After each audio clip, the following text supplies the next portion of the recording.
Boom. Okay, yeah, it's recorded. All right. Morning, voice.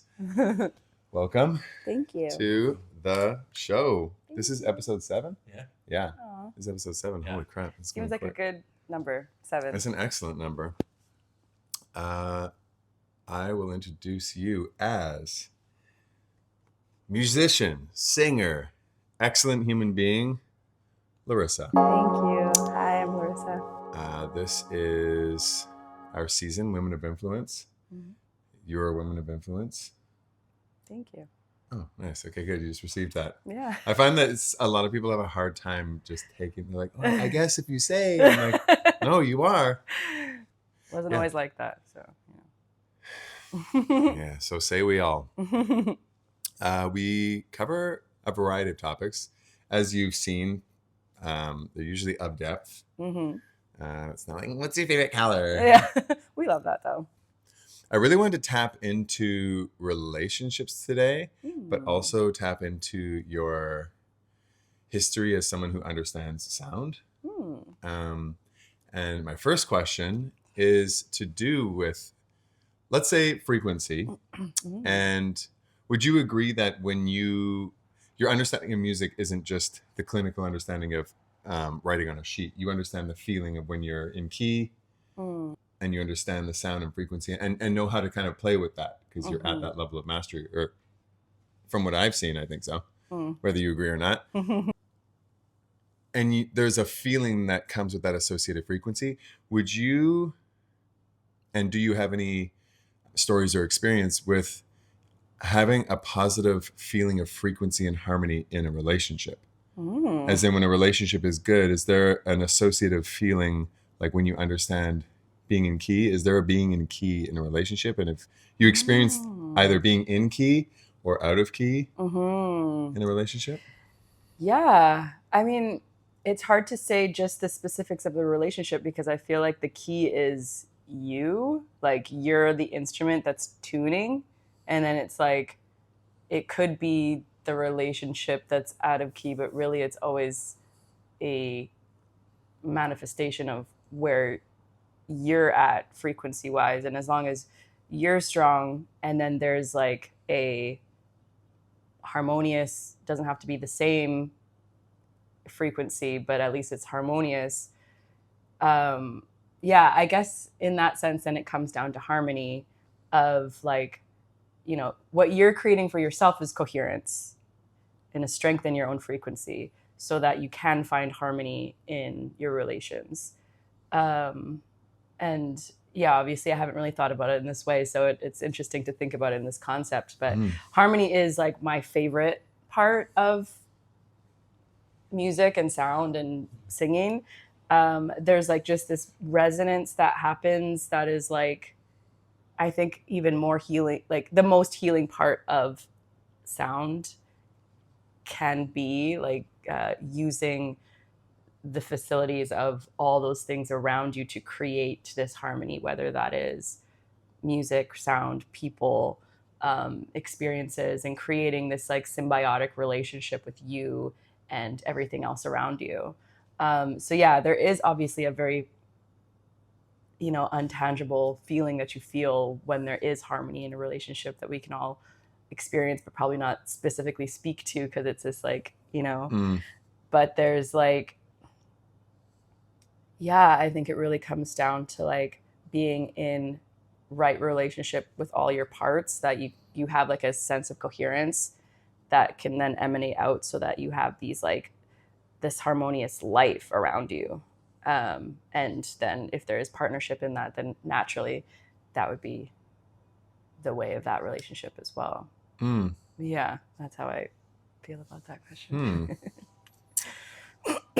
Do you find that as you have trained and understood sound, frequency, harmony, that you have found that you have more clarity in what you desire and what you see in other people in terms of what they offer and how they might synergize with you in a relationship or a potential relationship? I think that my experience of harmony is very felt based. Like I don't have training in it. I don't, but I mean, like technical, I guess, like traditional training. Mm. I just like have been able to harmonize since I was a kid. And like my dad always speaks of this time when I was like 3 and then hopped on the harmony with him and my mom. And I'm like, I don't even believe that to be true. But he says it. So, and I think that when it comes to relationships, I'm the same way. Like, I don't have a list. I don't have like, oh, I want like XYZ to be present in order for that relationship to take place. It's Mm. really just like, it's like a felt sense. Like, you're a part of my story. You're a part of my Mm. life. And it's like, I don't have these things like, oh, this is feeling good, so I'm going to lean in. It's just like, I have a very like on off switch when it comes to partnership and relationships. It's like, it's either it's there or it's not. So dating, all of that is like, it doesn't match my frequency. Like, it's hard to do that. We'll see if that ends up being something that I try, but it definitely is something that like, there's just this knowingness, and it's the same for harmony and music. It's just like, I'm really grateful to have a very strong felt sense of these things.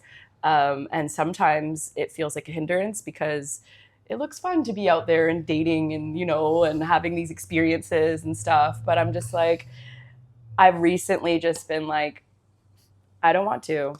Mm. And that's okay. And that was really powerful for me to name, like, with all these pressures of like, da, da, da, like, everybody being like, are you dating? Like, how's your, and I'm just like, I'll tell you, stop asking me. If anything changes, I'll let you know. Yeah. And just naming that for myself was so powerful. Just being like, it's okay. Like, you don't have to do something that feels so foreign because you feel like time's ticking and you need to do X, Y, Z and da da da. And I'm just like, it's okay. My life will be as divinely guided as it's always been, and I have full trust right now, especially like more than ever. And Let's go. so like, yeah, I'm feeling like really anchored in like my that sort of like way of being, of just like, I will know, and I've always known, and yeah, and like, that's okay. Yeah. Like, it saves me a lot of grief, I'm sure, a lot of shit, a lot of negative energy, a lot of frequency shifting that I don't need to partake in. That's happening regardless. Like, clearly the world is undertaking a lot of frequency shifts in every single department. Yes. So, and as someone who's already tapped into frequency, like, you are susceptible to a bit more sensitivity. Yes. So if you are touching on all that, you're going to burn yourself up. Especially as a projector, shout out human design, on all these other like, parts of me that's like, you're a projector. Yeah. So there's a lot manifesting generator. Oh, you kind of got it the best, honestly. I don't know about that. Everyone's always just like, wanting the other thing. Yeah, exactly. Grass is always greener, but it does just feel like there's like I'm really susceptible to the people around me, and like, the energies around me, and I'm just like, through my life have gotten to a point where I've been very like anchored into like who I am, and so like, I don't know, I feel better all around for that. Yeah. So on this note of I really like what you said about that sort of like internal harmony and coherence. Coherence is a great word. I guess where I'm going with this is that like, for you or for anyone listening, is that a necessary precursor before finding that on switch with someone else? Or do you find that in exploring connection with other people that can also nudge oneself towards that state of coherence and clarity? Yeah. I don't think it is a precursor because, I've had many beautiful partnerships and experiences without fully having that essence of like like, or at least understanding that. Maybe I did have a semblance of that at the time. Um, but yeah, it does feel like, as we know, like, relationships are like the biggest teachers and like the biggest mirrors for us to be able to see where we are out of alignment and out of coherence, and just being able to see like, oh, like there's something very present here in this specific thing, and I thought I worked through this, but this is like showcasing that I really have not, or this is like the new layer of it, or I'm seeing it from this new vantage point that shows like, oh, I'm lifting up the carpet and there's so much dirt, I could just fucking, I need to vacuum it up now. Like, it's just being able to see that there's like so much more depth. And so even if there was a semblance of coherence, it's like you just get you get deeper into it with each relationship that you come into, ideally.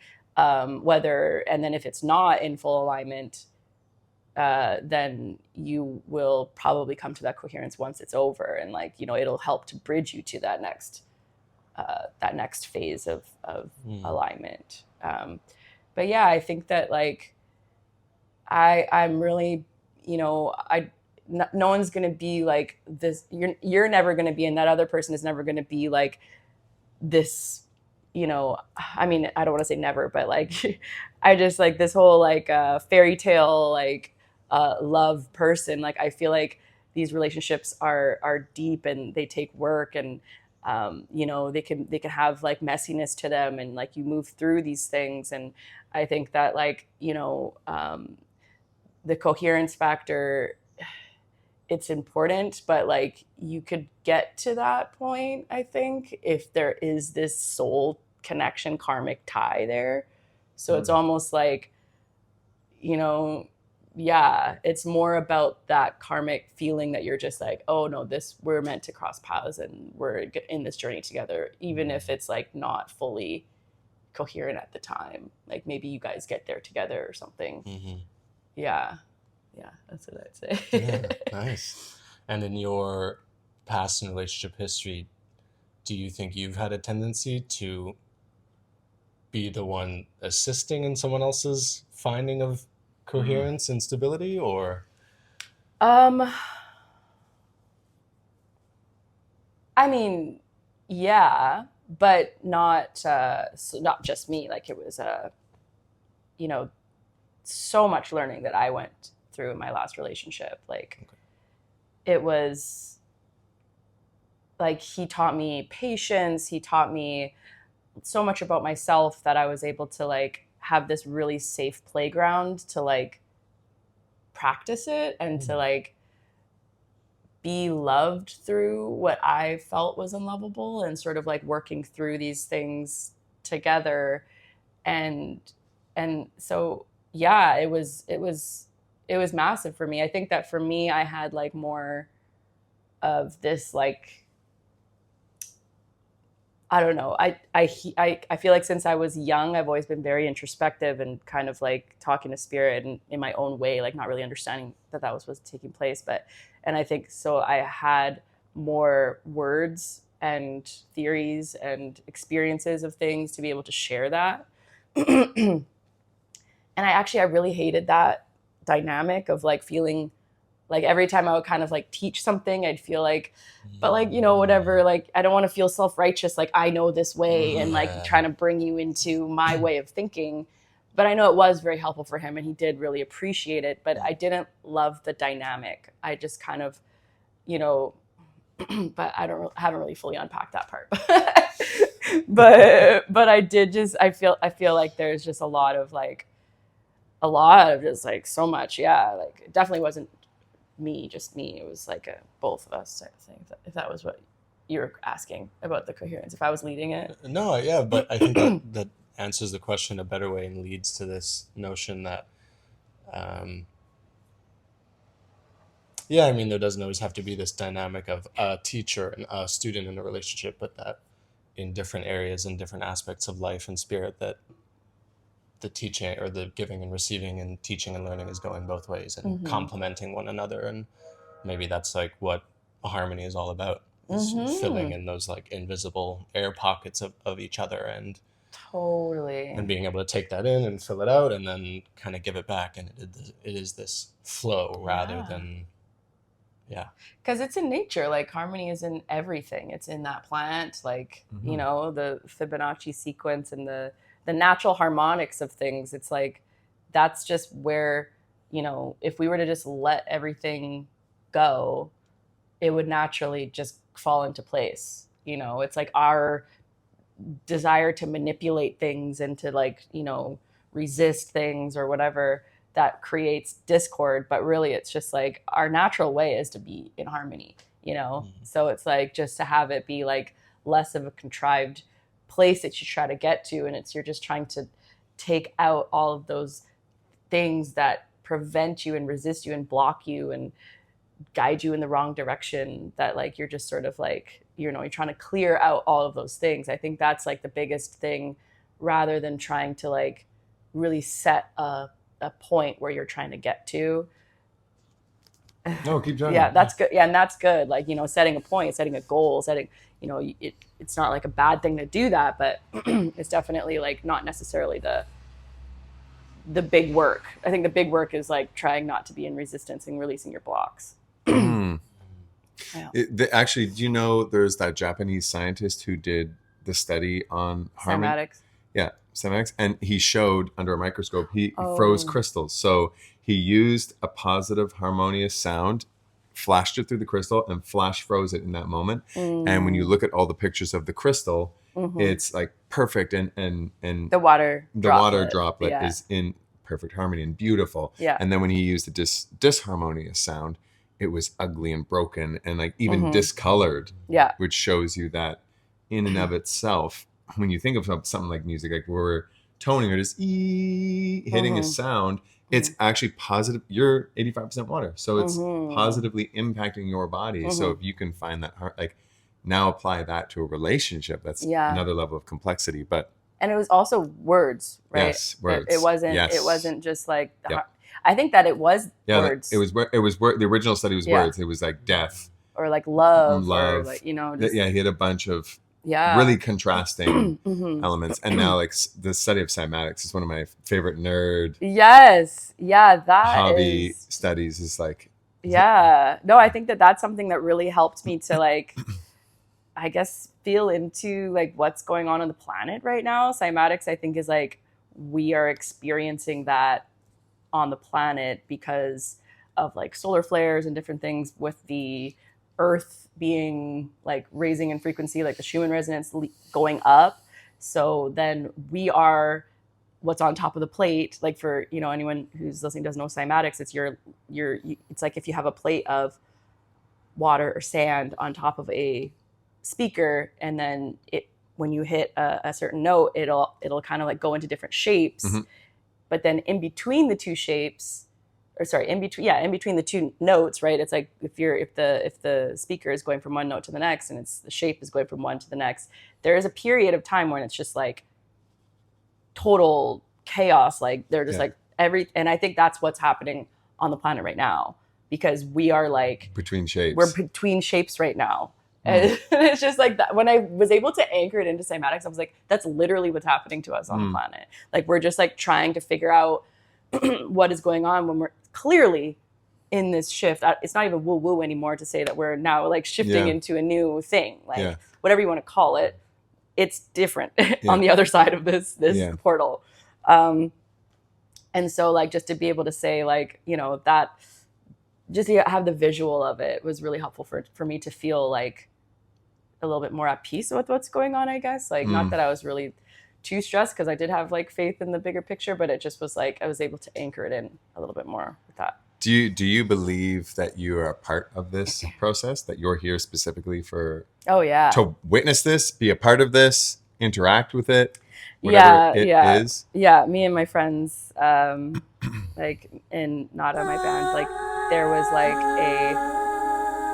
we would always joke about just be like, whenever something like crazy would be going on, like we would just like our running joke would be like, put me in, coach, like knowing that like we were like on the other side and just being like, all right, I got this, all right, just put me in, like I like I'll like spread the good word, earth side, like we got this, like and it's just funny because like, sometimes you're just like, oh, wow, did I really do this on purpose? Like that's crazy. Probably. We did. I think about that a lot, and I think about like just in I mean, it's recent history, it's hundreds of years ago, but the Renaissance coming out of the Dark Ages, people in the Renaissance, the artists like Michelangelo and all these people who were making this incredible art weren't like, hey, yeah, we're the Renaissance. Look, we're the thing that's changing out of the dark time. I think we're coming out of one of the darkest times in human history, which is essentially like all, the worst world wars in recorded history, where the most people have been killed. We are in a Renaissance, and we won't know it in our lifetime. I don't think. I mean, we can talk about it now and be self-aware of it, but I think especially people, not just artists, but people pursuing very human elements like music, movement, philosophy, high concept thinking, and interacting. That will be future humans looking back and go, oh look, there was the Renaissance. There was the people who had to move out of that shit and try and high concept the future. Like we're a part of it, but at the same time, I think we're here to also enact it and like guide it. Because there's also a lot of people just really shitting on this planet and on each other still. You know what I mean? Like we're not just like, everyone's like, we're enlightened. No. Like it's constant conflict in ourselves, between each other. But the people who are on that tip, who I feel, and I've seen them, I know them, who are on that like Renaissance tip, really does feel like that will be a sign of our time when we're not here. They'll look back and go, oh, look, there was that second Renaissance. Because technology too, people are like, like AI is the devil. Like it's an extension of our consciousness. We made it. We can use it. We can yield it with. We've called that in to help lead us. It is us. It's not separate from us. So I feel like even all that fear around it is needless, because it feels like that tool, it's a tool. And like singing, you can use these tools for good, or you can use them to fuck people. So it's neutral. I guess. And And like, and that, I think this is, it comes back, whenever I come back to relationships, I'm like, who fucking even cares about relationships? But obviously they're the most important thing in humanity. Do you have thoughts and ideas about like what relationships are now and how they've changed from like, say, like my parents, the boomer generation, like looking at like, we got together and we had kids and we held it together and had the family unit, and like relationships now, it seems like nobody knows what the fuck to do anymore. Like we're like, it's different, but we don't know what's the next thing it's going to be. Like people are like, I'm poly now. Like that was a thing for a while, and then that seemed to fall apart because there's no integrity. Or I don't want to say all poly. There definitely are really beautiful poly relationships, but it's, I think that there was a moment where everybody kind of like tried. This is the thing, and it's like not everybody obviously, but like and then they realized that it wasn't for them for XYZ reasons. But I have seen some really beautiful representations of that, and it's like mind blowing how much love is like emanating from those partnerships. So anyways, so I feel like I think I have maybe a I don't know what to call it, hot take on this sort of thing. I actually think that we need to go a little bit back to the boomer way of being. Do tell. I feel like to a certain degree, when I look around, I'm witnessing one of the loneliest generations that I feel like it just feels lonely. That's like, no one understands how to connect anymore. No one understands how to date. The world is sort of like trying to figure out this like they just don't know how to relate anymore. And now we're offloading these connections to apps, and now that's so contrived that it's like you have to force this thing. And so when you're forcing it, then it instantly, it's like the dynamic is just off. And I don't know. Of course, many amazing couples come from apps. I'm not trying to down the app route. That's amazing, like, and useful and awesome. But it's just to say that like there is this like contrivedness of how to relate these days. And I think there's like this toxicity of like, well, I deserve this. I deserve this, this, this. And if it's not this, this, this, this, I'm out. Like, and like, just like the idea of ticking off boxes, and like if they have this, it's just like, but it's not like, I don't know. There's definitely some stuff in my life that like I haven't fully unpacked if this is a toxic way of thinking or a positive way of thinking. But regardless, it's my current way of thinking that like just stick it out a little bit to find this like committed partnership where you guys are locked back in. Like, and have these sort of experiences where you have, I guess for me, okay, this is just me, I prioritize partnership. Partnership is like my most important like life experience. And so like I think that I would prioritize fostering that, even if at times it was a struggle. And I think that in our parents' age, it was just known that there was gonna be a struggle, and it's not always gonna be like peaches and cream or whatever. Yeah. And it's like, but now you're in this place where it's almost like the moment that things get a little bit out of alignment, or like there's like not like a full understanding, or they feel like they're not getting what they're worth. It's like, yeah, but like how much did you share like your work? Like, I don't know, like it's just like there's like a communication thing that you have to also be sharing what you think or what you want, and like how much like was that dynamic kind of being played out in a lot of like subtleties that this person was actually in the dark about a lot of stuff. Like, you know, you have to understand your own role in these things, and then to just use it as an experience, an opportunity to learn about yourself. And then through that, then if you get onto the other side of that and it just becomes known that you guys are not a match, then that's fine.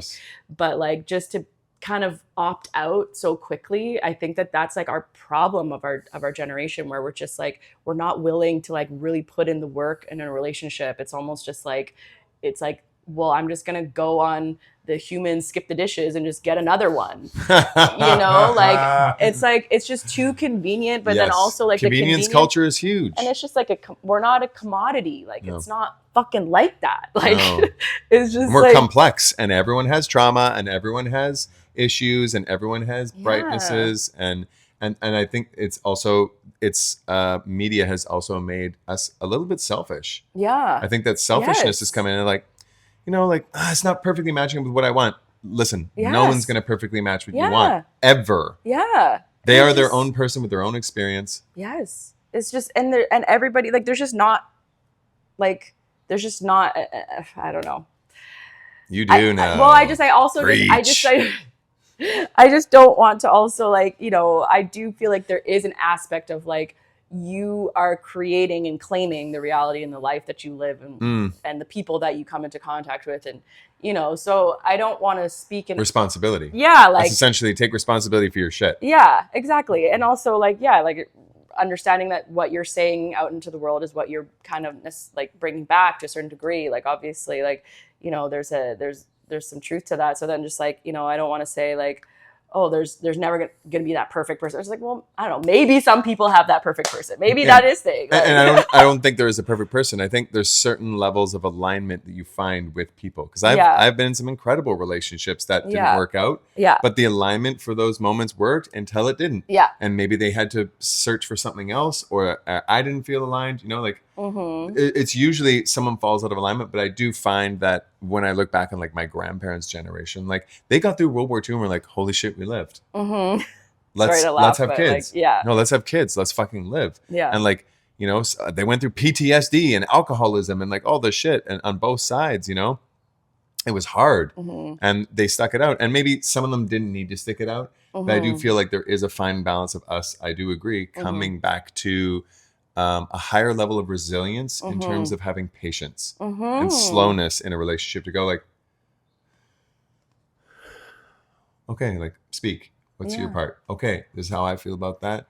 Okay, let's move on. Like, you know, let's let that sit for a second and walk with that, instead of just, like, we're always trying to like figure everything out. Like, oh, it's not this. Okay, what's done? It's not that. Like, let it sit and marinate, and like new concepts and ideas, and then reflect off your friends, reflect off your family, like bring a new perspective. But and the way that we can bring that into like change that from like upgrade it from like the boomer age is like having more conversations about it and being more in relationship to what's currently going on. I think that there was more denial and pushing through and trudging through this thing that they hate. And, there was, I'm not suggesting to go that far to like totally just like cut yourself off from what your joy and just being in a relationship just because you want to be in a relationship. It's more so just like being able to lock in and be like, I'm gonna like put more time, energy, focus on this thing because I care for it.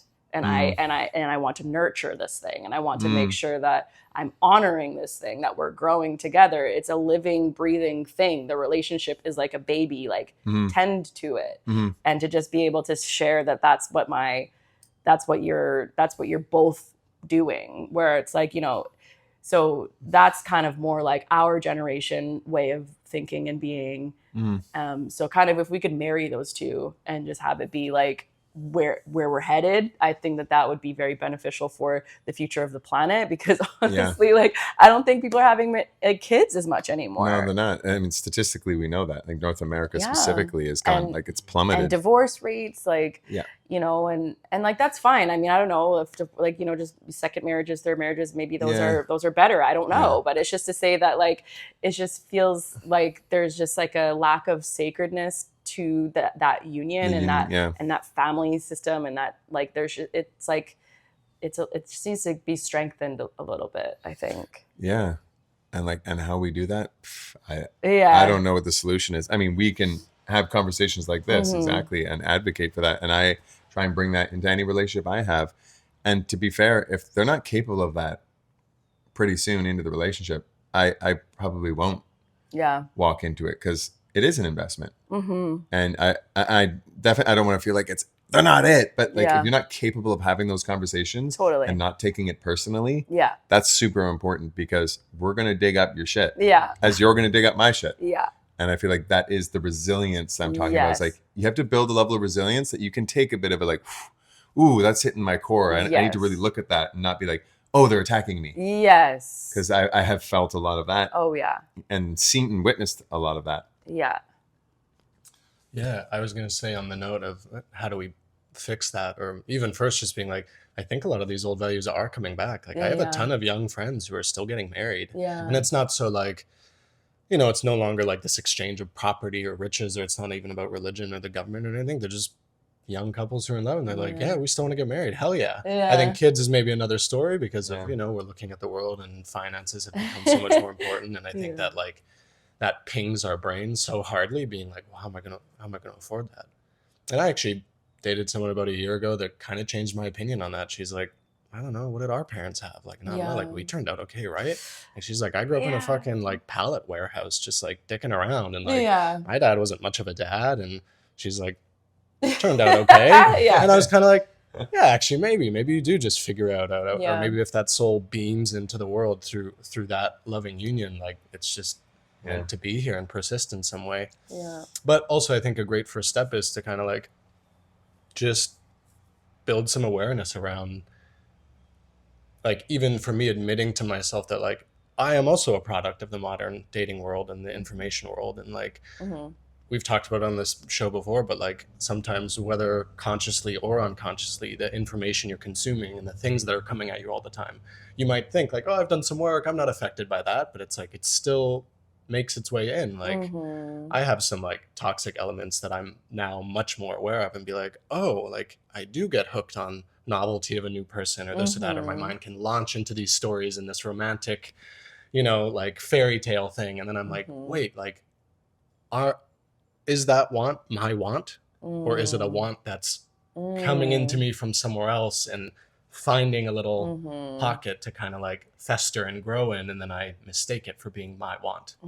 So those have been two things that have been kind of important for me, is to just be aware that like I'm also a product of the modern world. I mean, like it's like with the we're like, we have like a bit of what you're saying kind of reminds me of like a bit of a dopamine addiction that we all have, right? It's like that novelty thing, that feeling, you're just like, we're just so used to instant gratification that it's like that long-term goal is like becoming less appealing as the time goes on. And that's the marketing in so many other areas of life. It's like, oh, you have a job you don't like? Quit. Yeah. Follow your dreams. Yeah. Find a new job. Find another one. Like Yeah. literally, oh, you don't like your apartment? Go find another one. Yeah. Like, that's kind of Yeah. the underlying message And there around a is, lot of yeah, things. and there like, is like so much truth and like Yeah. realness to that, like, you Yeah. know, and it's just like, but it's just like the nuance of like, that's not always the knee jerk, like, don't always go with that knee jerk Yeah. if that's your tendency. You know what I mean? Yeah. Like, it's about like self-awareness to be like, Mhm. oh wait, am I running from Yeah. this? Well, I think Or- it kind of overlaps with the like, again, overarching or underlying like consumer culture. It's like, oh, you had something that broke, throw it out, buy a new one. Yeah. Oh Like, my it God. literally, to the most mundane of things, to the most like soul enriching of things, that message again can kind of like infiltrate at each point. It's so true. Wow, that's actually like so true. Yeah. I didn't think about it in that lens. Yeah. But yeah. It's just that is always the message. It's like new. Yeah. Oh, you have that thing that broke? Yeah, just buy a new one. Yeah. Like, don't fix it. Don't learn how to sew and fix your favorite pair of pants. Like, just get a new one. Oh my God. So I think that, again, just building some awareness around that and being like that messaging has been on you for a while. And of course, take some responsibility for your actions. And you know, like, one of my favorite like Buddhist teachings is like turn all blames into oneself type of thing. But also there are external forces that have been acting on you, that have been like slapping your brain around. So giving yourself some grace. Yeah, exactly. Yeah. And just being a little gentle with this awareness process. Yeah. And yeah. Yeah, I know. I feel like on the weekly, I'm just being like, what a crazy time to be alive. Like, It really is. Yeah. On the daily, honestly, I wake Yeah. up daily and I look out, I'm like, wow, it's beautiful, and then I'm like, Yeah. like the world just sits on my shoulders. I'm like, what is going on? Like, and to a degree, I go, okay, what is going on? Okay, it's not all on me, but what can I do for myself that is my part of the Renaissance? Yeah. Yeah. It makes it really simple for me. Like, okay, I'm gonna go practice singing. I went and did some like vocal warm-ups this morning on the bench out in the thing, and then, you know, I'll work a little bit on my script, and then I'll go train, I'll work on my body, I'll make a good meal and love the fact that I'm making it to feel good. Yeah. Those really simple, that simplicity is really, I feel, the Cut wisdom. wood, carry water, whatever, Yes. chop wood. Yeah. And like spending time in nature. My God, we preach almost on every episode, like get into nature and just like sit in the forest, sit in the water, and just sit Yeah. and let the world speak to you, because it will. If you're quiet enough, it has things to say. Yeah. And you'll realize that you won't know if it's you having a revelation or if it's coming in. It's really almost the same thing. Right. Yeah. We're at the end. Do you want to give her the final, the one you always give? Yeah, I feel like a great way to end our episodes is just asking you what brings you hope right now. What do you feel hopeful about? What do I feel hopeful about? Oof, it's like so hard to say when there's like so much death and destruction and grief and like scared feelings and everything going on in the world right now.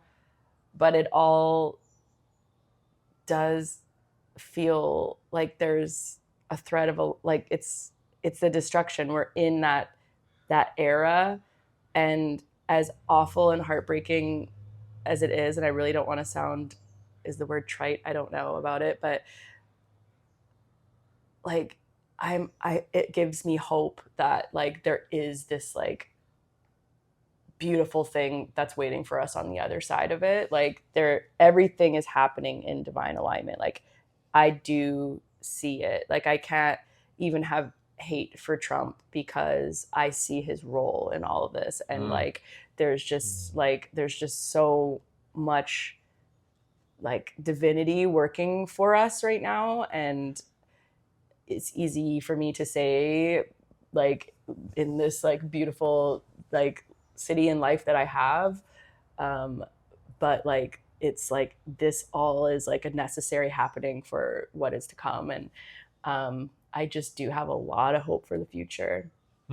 And just the fact that like it's becoming even more obvious to me that like, there is like a split of timelines happening right now, and like you really just have to claim it. You have to claim which one you're on and do the chop wood, carry water through the process, through this process to really claim like, no, this is my highest timeline and I'm on it and I'm going in that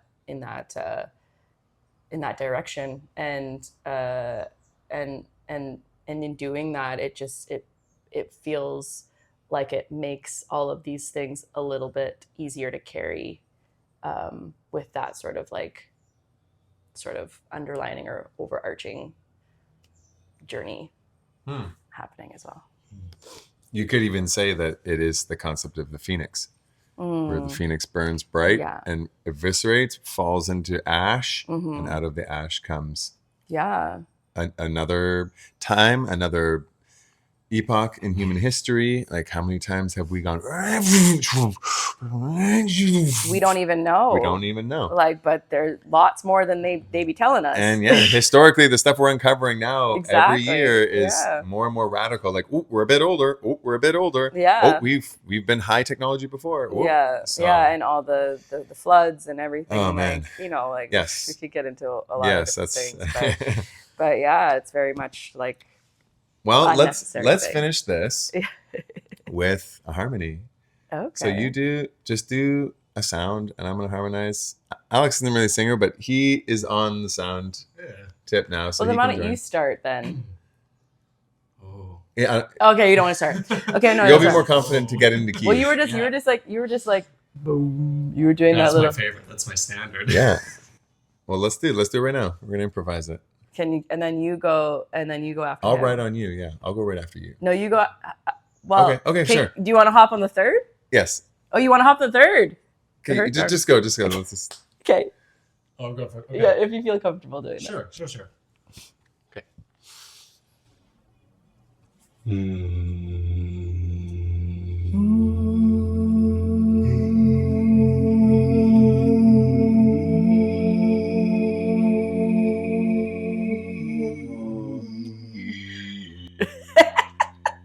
Beautiful. And that's how we wrap it.